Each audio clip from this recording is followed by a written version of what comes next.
I'd like to welcome Pretty, Tamsin and Katarina on the show, yeah? Thank you. They're all from the Dyspraxia Support Group Teesside. Right, so where are you guys based then? Well, actually, we have an office. It's under the umbrella of Roseberry Community Consortium, charity, and this is one of our main projects. So we're based at 26 Yam Road. Right. Dyspraxia, can you enlighten me? Yeah. I've read a few notes and everything, but I still remain quite ignorant on the facts. Dyspraxia is like a development disorder in the brain, causing coordination difficulties. It can affect individuals in many ways. So, for example, speech. Your speech can be immature, or you might find it difficult to pronounce certain words, or you might have a tendency to speak too fast.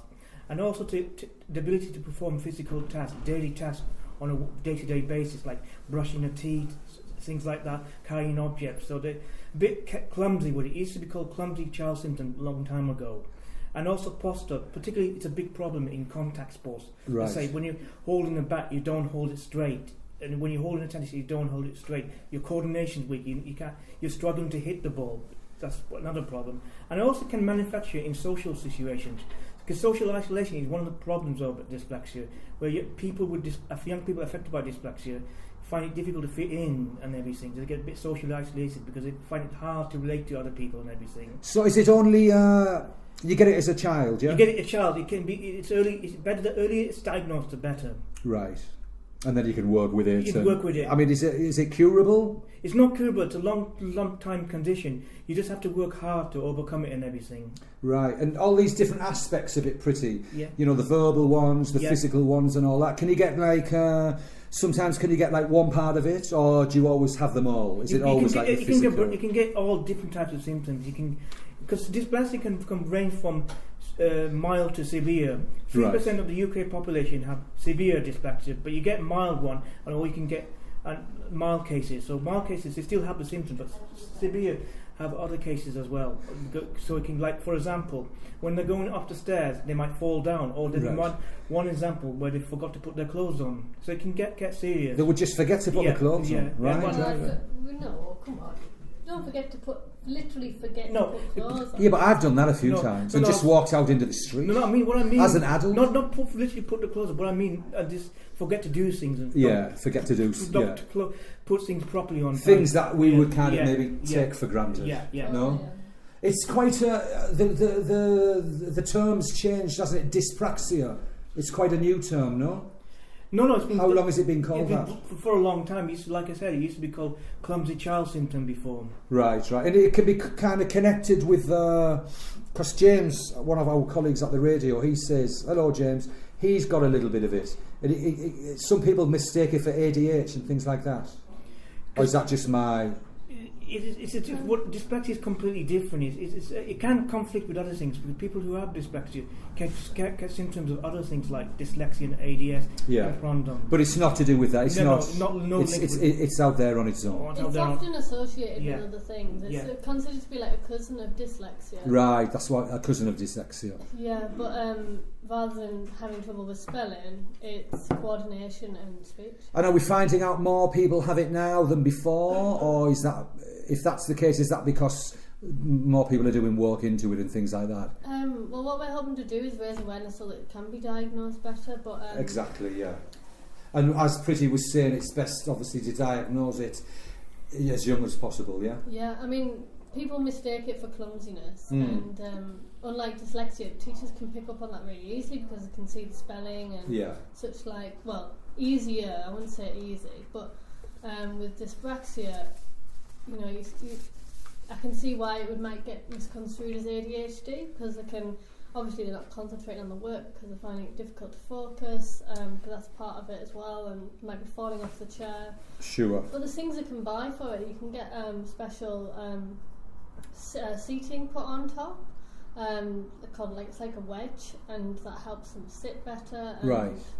And there's special pencil grips they can buy and things. So there is things that can be done to help. And I suppose what's your organisation again? Excuse my forgetfulness. It's known as Roseberry Community Consortium. Roseberry Community Consortium. Under the umbrella of Roseberry Community Consortium. And do you guys liaise with other people's schools and things like that to kind of we're going to be make at teachers soon to do a training session with. Because I thought that would be really good to get into the schools, primary schools, things like that. We've got the Conyers for it's about the special educational needs, and we're going to do a training presentation up there. Great. Also planning to do, there's 2 national organisations that deal with dyspraxia, but we're local for Teesside. Right. Are you the only group in Teesside that do this then? Right. So the proper name is for our charity under the Roseberry Community Consortium is Dyspraxia Support Teesside. Right, so and have you got a Twitter account and all of that? We've got a Twitter, a Facebook, we've got our own website which is dyspraxiasupport.org. Right, we'll make a note of that, obviously it's recorded on here. And I suppose, no problem, James.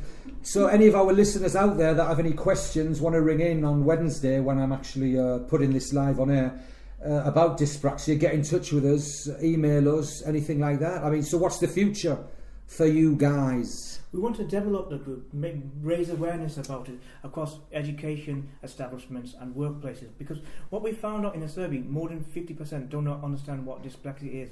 By raising awareness and educating the local region about dyspraxia, people get more aware about dyspraxia, and then they can identify strategies on how to deal with dyspraxia, particularly in a school environment for teachers. You sound like an expert. You sound like a consultant. Very, very well put. Tamsin? So what we're doing at the moment is that once a fortnight on a Saturday at the Arc, we do support sessions for people suffering with dyspraxia and their parents. Or all right. And is that mainly for kids? No, we've recently made a big change in that we were gonna focus on 13 to 25-year-olds, but we've changed it so that it's open to all ages. That's a big development that we've had. Oh, great. Recently. So what kind of thing are you putting on then at the Arc? What will it... We do different things at the Arc. One of the things that we had a Q&A session with Crystal Bella Shaw, who was like a YouTube sensation, and she's an ambassador for Dyspraxia Foundation. Right. So we have talks like that, or we have last time we had somebody from 5 Lamps, so we come together with other organisations, or it's just for them to chat and be sociable. We play board games. And what Pretty was saying, the main point is to kind of just get the information across. That's true. Especially to spread the word to the people who don't know it.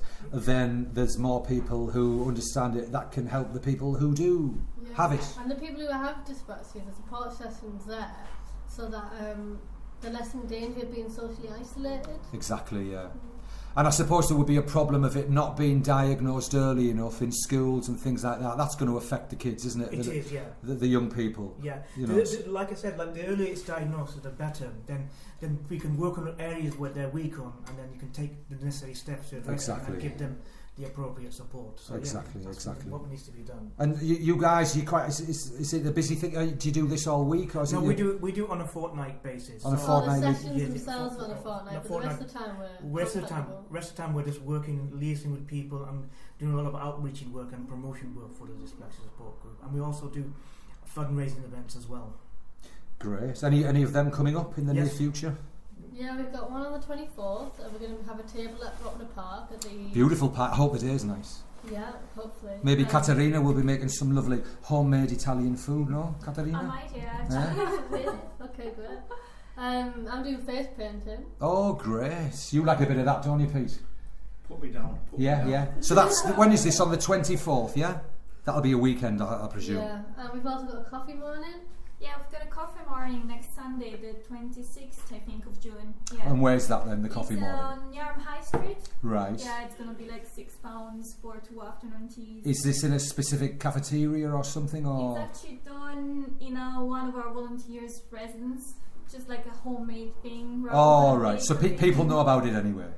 They do, yeah.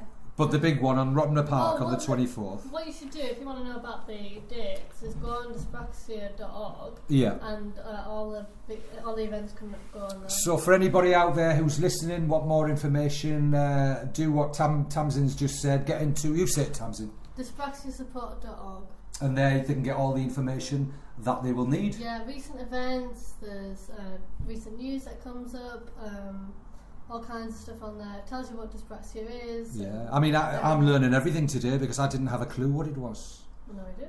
No. Do you work with famous people or anything like that? That's always good to kind of... We don't work with them. But I've got some knowledge about it. I think one of the well-known actors called Daniel Radcliffe, Harry Potter. I've heard of him, yeah. He's got dyspraxia. Then you got a singer. Is he the one with a really white face and the red hair? Yeah. Then you got Ron Weasley. Oh, is it? Sorry. James, you'll know. Who is it? You're a big Harry Potter fan. It's Harry Potter himself. It's Harry Potter himself. Then you got Has he got it? Has he got dyspraxia? Oh, not in real life. No, Daniel Radcliffe got dyspraxia. Yeah. In real life. Yeah, in real life. Then you got Florence Welch, a singer. She's got dyspraxia as well. That's the one, Florence Welch in The Machine or something. Yeah, that's the one. Yeah. She's got it as well. Yeah, she's got it as well. Seems to be a lot of red-haired people who get it. Yeah. Nothing to do with hair colour, no? No, nothing to do with that. Florence in The Machine, who my cousin is supposed to be related to. Yeah. Right, so it's out there. I mean, obviously a lot of people are ignorant of it, like me. No? Yeah. Because it's not a word you come across every day, is it? No, that's the whole point of why we're doing this, so that more people do them.